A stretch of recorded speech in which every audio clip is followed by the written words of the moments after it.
lot of things can happen in the workplace. We're going to be watching as workmen are assigned to perform a task inside a confined space. Let's find out what's going on.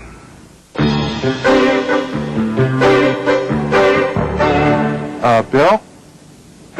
Bill! Come here, will you? Bill, we've got a job that we've got to get done. We've got a job that we've got to get done today, and I cannot allow any overtime on this. Understood? Okay. So what do we have to do?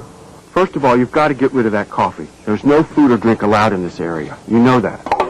Okay, now you're going to have to clean out toluene tank number 5. And I mean clean. I've got a subcontractor coming in here tomorrow to cut a portal in the bottom of her, and there can't be any sludge in there at all. Understood? Yeah. Oh, this is Jimmy. Jimmy, this is Bill. He's a new laborer. I just hired him yesterday. You tell him what to do. Well, what are you waiting for? An invitation? Let's go. Come on.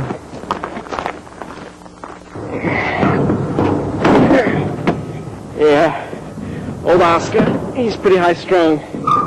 Always waving that clipboard around. Probably sleeps with it under his pillow. You don't say much, do you, Jimmy? Oh, that's okay. Tell you what, why don't you just untie this rope and we'll get to work, huh? Lo siento, no entiendo. What did you say? Perdone, no hablo inglés. Yo trabajo bien. You don't speak English? Well, no, I mean, that's okay. You get to go inside. I do it, but I got seniority, you know. Okay, now, when you go in there, you gotta wear this breathing apparatus. Because that toluene's some pretty strong stuff. So I'll tell you what we're gonna do. Since the hole's too small for you to fit into with the equipment on your back, you crawl in the hole, and then I'll hand it down to you and strap it on before you go down.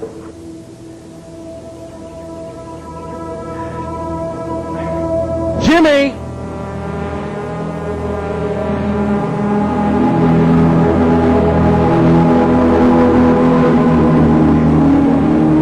Help!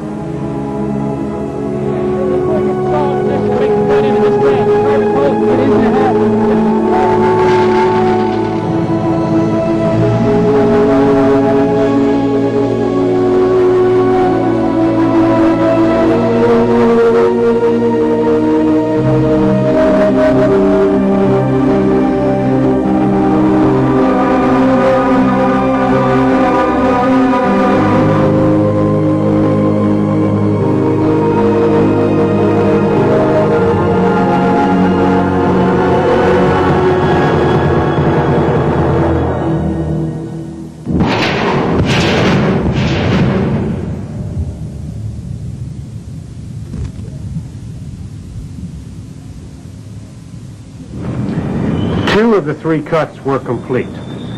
The third was 95% complete when sparks ignited the hazardous materials inside the tank.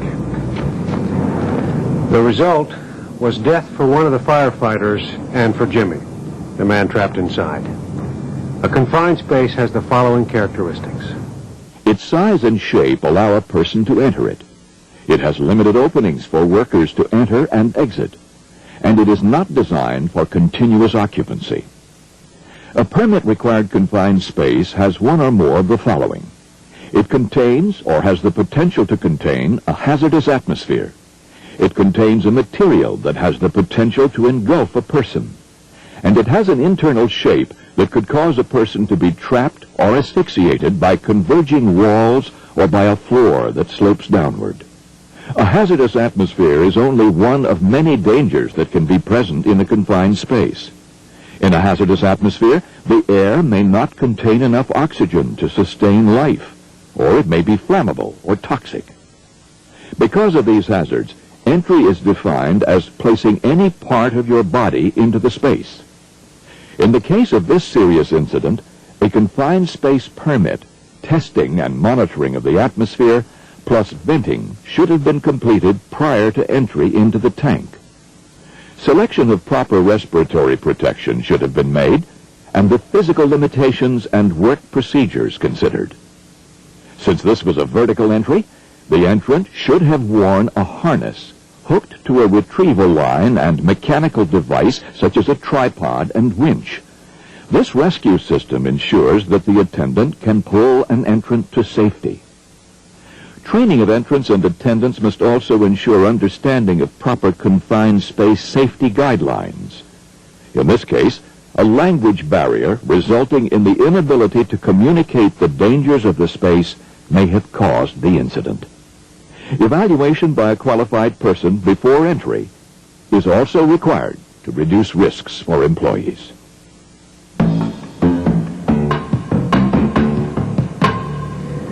Sam is employed by the Water Distribution Division, charged with checking meters throughout the city. He has a heavy workload ahead of him. 76 accounts must be read today.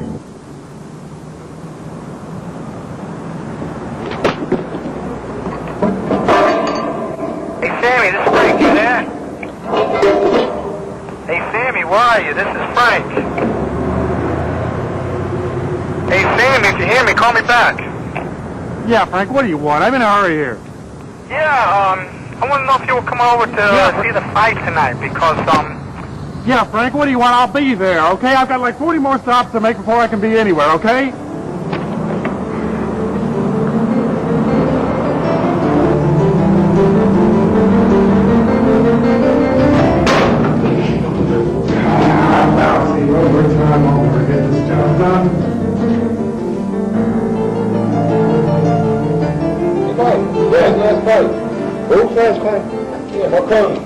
Marconi? Yeah, Marconi? Marconi who? Here, clobber him. He's got that long reach. Where's Sam? Is he going to make it? Yeah, he said he'd meet us there. He's got the West End route today. Hey, you know what happens when you get the West End route? You don't get home till dawn. Rachel, try Sam one more time. It's getting late.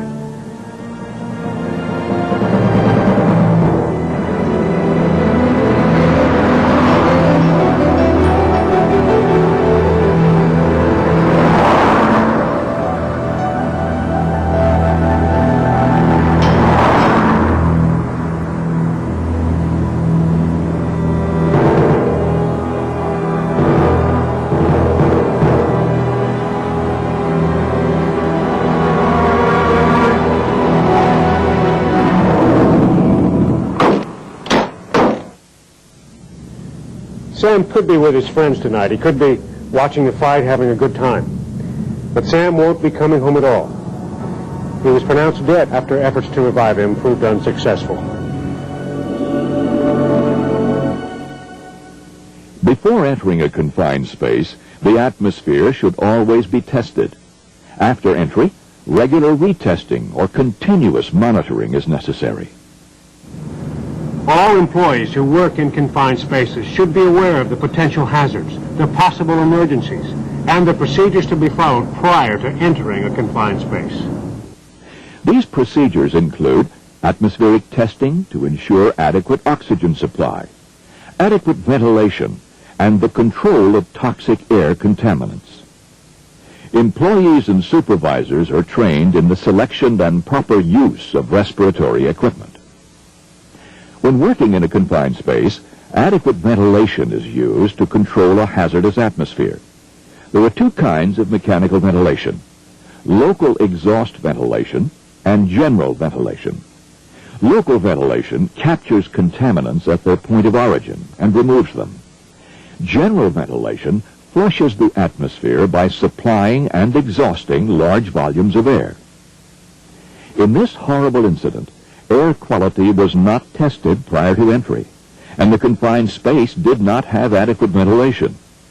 Because the atmosphere was not tested and reported on a confined space permit, the entrant was unaware that methane and carbon dioxide were present until it was too late.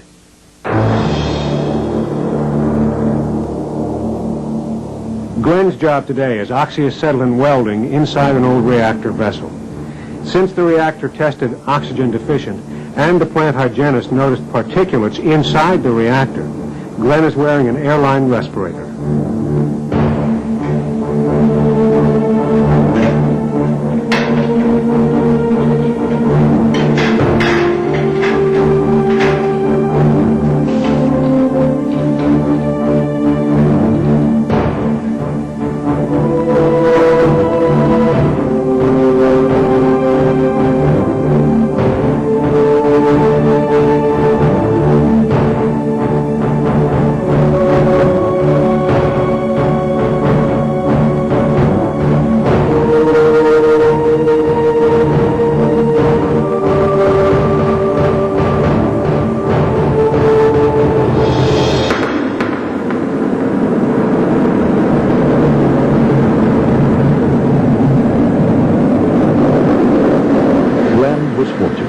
He survived this incident.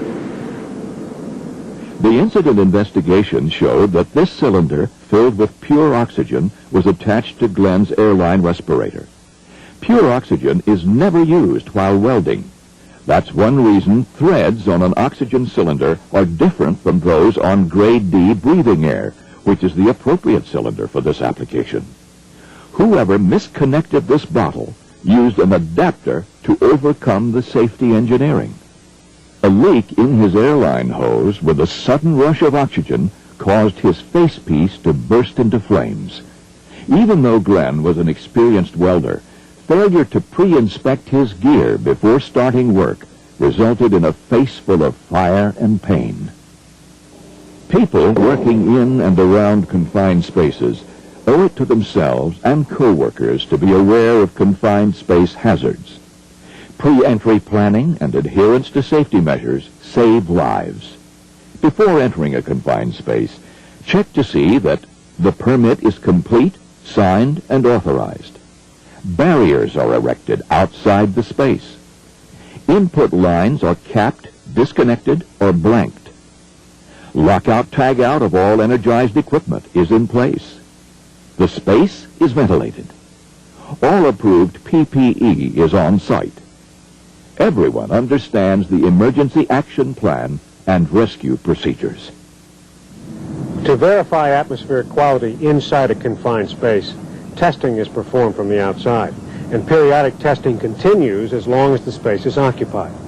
All personal protective equipment and emergency breathing systems that might be needed must be available on site and worn or used as necessary.